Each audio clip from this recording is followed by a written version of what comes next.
Episode की शुरुआत सुवा ताइशा से होती है, जहां ओगासावारा सदामुने के लिए कुछ महंगे उपहार भेजे जा रहे होते हैं। ये उपहार मिसायामा उत्सव में चढ़ावे के लिए होते हैं और पहली नज़र में सब कुछ एक सामान्य औपचारिक मुलाकात जैसा लगता है, लेकिन सदामुने का असली मकसद कुछ और ही होता है। उपहार स्वीकार करने के बाद वह कहता है कि बदले में उसकी एक छोटी सी इच्छा है। वह चोजुमारू यानी टोक्यूकी को अपने पास बुलाना चाहता है। और सबसे खतरनाक बात यह थी कि सदामुने चाहता था कि चोजुमारू उससे लगभग अकेले मिलने आए। ये सुनते ही टोक्यूकी समझ जाता है कि कुछ गड़बड़ है। उसके दिमाग में तुरंत एक सवाल आता है, क्या सदामुने को मेरी असली पहचान का पता चल गया है? टोक्यूकी की पहचान छिपाने के लिए योरिशिगे ने जानकारी को बहुत सावधानी से बदला और छिपाया था। लेकिन सदामुने कोई साधारण आदमी नहीं था। उसकी नज़र बेहद तेज थी और वह छोटी से छोटी बात से भी सच का अंदाज़ा लगा सकता था। हो सकता था कि उसके पास टोक्यूकी के खिलाफ कोई सबूत हो, या फिर वह उसे सामने बैठाकर उसके हाव भाव देखकर उसकी पहचान की पुष्टि करना चाहता हो। लेकिन अगर टोक्यूकी मिलने से मना करता तो सदामुने का शक और भी बढ़ जाता। इसलिए उसके निमंत्रण को स्वीकार करना ही पड़ता है। टोक्यूकी के साथ अयाको को भेजने का फैसला होता है। टोक्यूकी को अयाको की ताकत पर पूरा भरोसा था, लेकिन समस्या ये थी कि अगले दिन होने वाली मुलाकात सिर्फ तलवार और ताकत की लड़ाई नहीं होने वाली थी। ये होने वाली थी दिमाग और शब्दों की जंग। और अयाको इस बात को लेकर काफ़ी उत्साहित थी। उसका सपना था कि एक दिन वह टोमोए गोजेन जैसी महान योद्धा बने। टोमोए गोजेन शिनानो की एक प्रसिद्ध महिला योद्धा थी जिसने किसो योशिनाका का साथ दिया था। योशिनाका की कहानी भी टोक्यूकी से काफ़ी मिलती जुलती थी। बचपन में उसका कुल नष्ट हो गया था। उसे अपनी जगह छोड़कर शिनानो भागना पड़ा। वहीं वह बड़ा हुआ, अपनी ताकत बढ़ाई और आगे चलकर एक शक्तिशाली योद्धा बना। और उसके साथ हमेशा खड़ी रहने वाली योद्धा थी टोमोए गोजेन। इसी वजह से शिनानो में जन्मी अयाको के लिए टोमोए गोजेन सिर्फ एक महान योद्धा नहीं बल्कि उसका आदर्श थी। अयाको कहती है कि अगर उसे अपने युवा स्वामी की रक्षा करनी है तो उसे भी टोमोए गोजेन की तरह मजबूत बनना होगा। लेकिन टोक्यूकी की सबसे बड़ी समस्या अभी भी सदामुने था। अगर सदामुने ने कोई ऐसा सवाल पूछ लिया जिसका जवाब टोक्यूकी गलत दे दे तो उसकी असली पहचान सामने आ सकती थी। इसलिए मुलाकात से पहले उसकी तैयारी शुरू होती है। लेकिन ये तलवार चलाने की तैयारी नहीं थी बल्कि पढ़ाई थी। टोक्यूकी को शिष्टाचार, इतिहास और दूसरी ज़रूरी बातें सिखाई जाती है ताकि सदामुने के सवालों का जवाब देते समय वह कहीं फंस न जाए। अगले दिन टोक्यूकी चोजुमारू के रूप में ओगासावारा के निवास पर पहुंचता है और उसके सामने बैठा था सदामुने। कमरे में प्रवेश करते ही टोक्यूकी दबाव महसूस करने लगता है, लेकिन वह खुद को याद दिलाता है, मैं होजो कुल का बच्चा हूँ और अभी सुवा ताइशा का नाम लेकर यहाँ आया हूँ। मैं इसके सामने कमज़ोर नहीं पड़ सकता। टोक्यूकी बैठ जाता है, लेकिन सदामुने तुरंत उसके बैठने के तरीके पर सवाल उठा देता है। वह उसे ठीक तरीके से बैठने के लिए कहता है और समझाता है कि सामने दुश्मन ही क्यों ना हो, उसका सम्मान करना ज़रूरी है, क्योंकि जिस दुश्मन की जान तुम लेने वाले हो उसकी जान का सम्मान करना भी एक योद्धा का कर्तव्य है। टोक्यूकी उसकी बात मानता है और अपना बैठने का तरीका ठीक कर लेता है। और यहीं से दोनों के बीच असली लड़ाई शुरू होती है, तलवार की नहीं, शब्दों की। सदामुने पहले अयाको से उसकी उम्र पूछता है। अयाको बताती है कि वह सिर्फ 9 साल की है। यह सुनकर सदामुने हैरान हो जाता है, क्योंकि अयाको को देखकर कोई नहीं कह सकता था कि वह सिर्फ 9 साल की है। कुछ सामान्य बातों के बाद सदामुने अपना पूरा ध्यान टोक्यूकी पर ले आता है। वह उसके बैठने के तरीके पर सवाल करता है। उसके लिए यह अजीब था कि सुवा का एक साधारण बच्चा इतना अच्छा शिष्टाचार कैसे जानता है। लेकिन टोक्यूकी भी तुरंत पलटकर जवाब देता है। वह सदामुने को याद दिलाता है कि जिसने मंदिर की लड़की के कान घायल किए थे उसे शायद शिष्टाचार की बात नहीं करनी चाहिए। सदामुने समझ जाता है कि यह बच्चा आसानी से उसके जाल में फंसने वाला नहीं है, लेकिन वह अपने सवाल जारी रखता है। वह टोक्यूकी से कहता है, तुम किसी बड़े समुराई परिवार के बच्चे लगते हो अपना नाम और वंश बताओ। ये सवाल बेहद खतरनाक था, लेकिन टोक्यूकी पहले से तैयार था। वह बिना हिचकिचाए अपनी नकली पहचान और परिवार के बारे में बताना शुरू कर देता है। सदामुने उसकी हर हरकत को ध्यान से देखता रहता है। उसकी आवाज़ में कोई हिचकिचाहट नहीं थी, चेहरे पर डर नहीं था और शरीर में भी ऐसा कोई बदलाव नहीं था जिससे लगे कि वह झूठ बोल रहा है। लेकिन सदामुने भी पूरी तैयारी करके बैठा था। उसने टोक्यूकी के बताए नकली परिवार के बारे में पहले से जांच कर रखी थी। उसके बताए माता पिता सच में मौजूद थे और पिछले साल आग लगने की घटना में उनकी मौत भी हो गई थी। लेकिन यहाँ एक समस्या थी। गांव वालों के अनुसार उस आग में उनका बेटा भी मर गया था। सदामुने यही बात टोक्यूकी के सामने रख देता है, लेकिन टोक्यूकी तुरंत जवाब देता है, मैं अपने माता पिता को पीछे छोड़कर जलते हुए घर से अकेला भाग निकला था। शायद लोगों ने मान लिया कि मैं भी उनके साथ मर गया। सदामुने का पहला जाल नाकाम हो जाता है।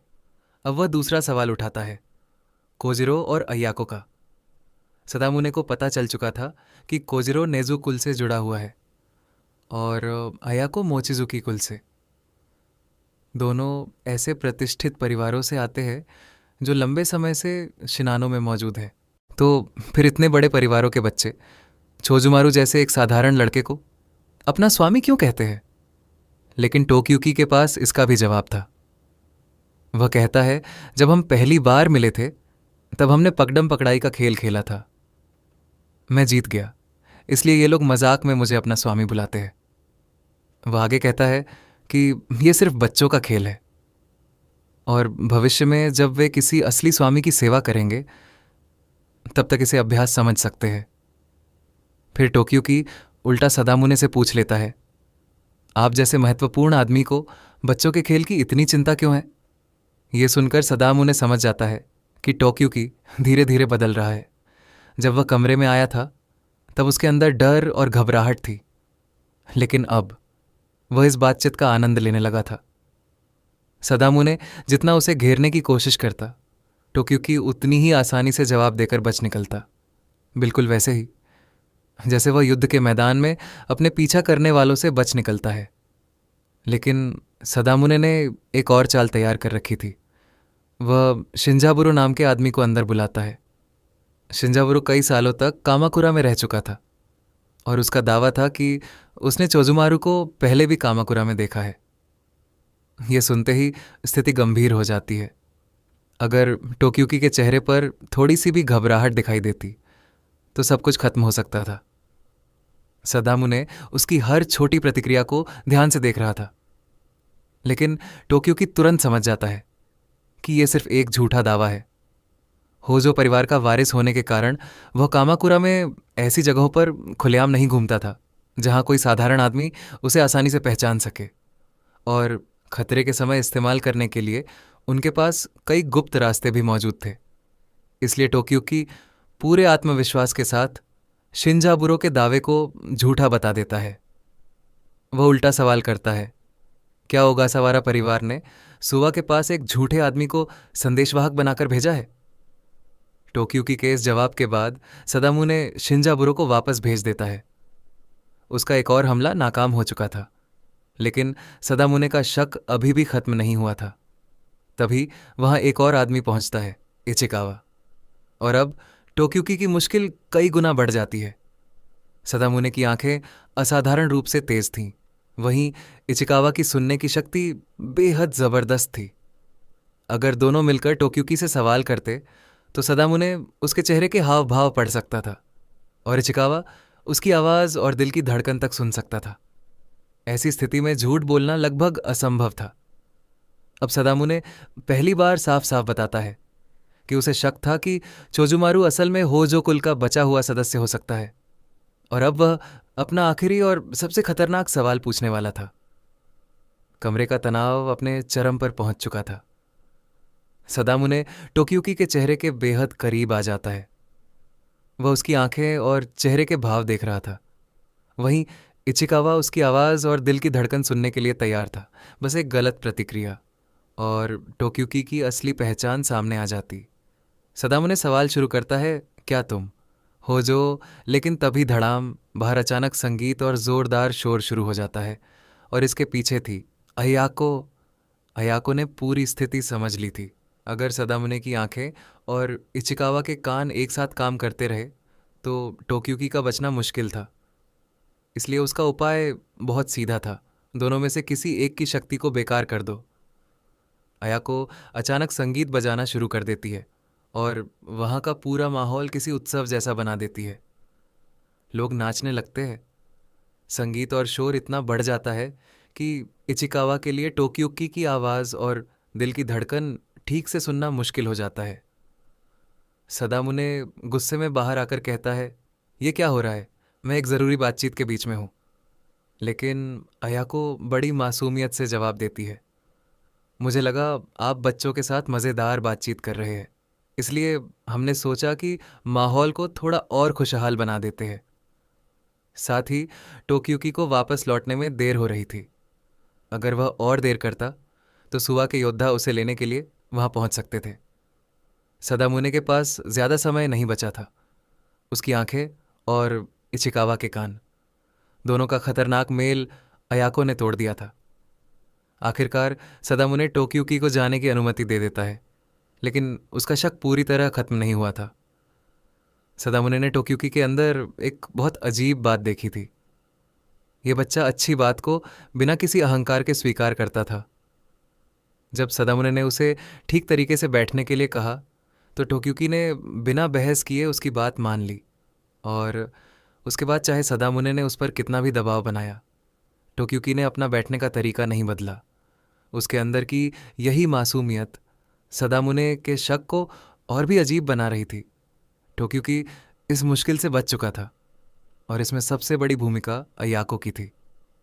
लेकिन अभी उनकी परेशानी खत्म नहीं हुई थी।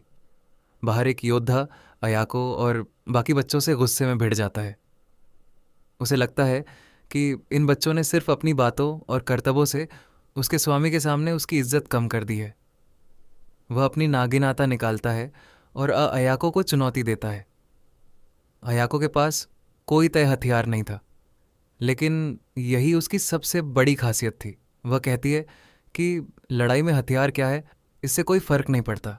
लात हो, पत्थर हो या फिर खुद दुश्मन का हथियार, जो भी हाथ आए उसी का इस्तेमाल करो। सामने वाले योद्धा को अपनी नागिनाता पर पूरा भरोसा था, लेकिन अयाको उसकी ताकत को ही उसके खिलाफ इस्तेमाल करना शुरू कर देती है। उसकी शारीरिक ताकत बेहद ज़बरदस्त थी। वह किसी एक पारंपरिक लड़ाई की शैली पर निर्भर नहीं थी। स्थिति के हिसाब से जो चीज़ काम करे वही उसका हथियार बन जाती थी। टोक्यूकी उसे लड़ते हुए देखता है और समझ जाता है कि अयाको का टोमोए गोजेन जैसी योद्धा बनने का सपना सिर्फ बचपन की कल्पना नहीं है। उसके अंदर सच में एक महान योद्धा बनने की क्षमता है। लेकिन टोक्यूकी इस लड़ाई को रोक देता है, क्योंकि वे यहाँ किसी को मारने नहीं आए थे। अयाको भी अपने युवा स्वामी की बात मान लेती है। वापस लौटते समय अयाको टोक्यूकी को अपने दिल की बात बताती है। जब युवा स्वामी शिनानो आए थे तब अयाको को लगा था कि शायद ये उसकी किस्मत है, जैसे उसे अपनी जिंदगी का उद्देश्य मिल गया हो। वह टोमोए गोजेन की तरह ऐसी योद्धा बनना चाहती थी जो हर परिस्थिति में अपने स्वामी की रक्षा करे। और टोक्यूकी के आने के बाद ही उसने अपनी लड़ाई की कला और प्रशिक्षण को सच में गंभीरता से लेना शुरू किया। अयाको वादा करती है, मैंने अब तक जो कुछ भी सीखा है और आगे जो कुछ भी सीखूंगी, अपनी हर कला का इस्तेमाल युवा स्वामी की रक्षा के लिए करूंगी। अयाको की बातें कभी कभी बहुत ज़्यादा जोशीली होती हैं, उसकी हरकतें भी काफ़ी अनोखी होती हैं, लेकिन टोक्यूकी समझ चुका था कि उसके दिल में अपने स्वामी के लिए सच्ची और निर्मल निष्ठा है। टोक्यूकी अयाको को देखते हुए सोचता है, एक दिन ये ज़रूर एक मजबूत और खूबसूरत योद्धा बनेगी। लेकिन इसके साथ ही उसके मन में एक और सवाल आता है, जब अयाको इतनी महान योद्धा बन जाएगी, क्या तब तक मैं भी उसके योग्य स्वामी बन पाऊंगा? और इसी सवाल के साथ the elusive samurai season 2 episode 2 यहीं समाप्त होता है।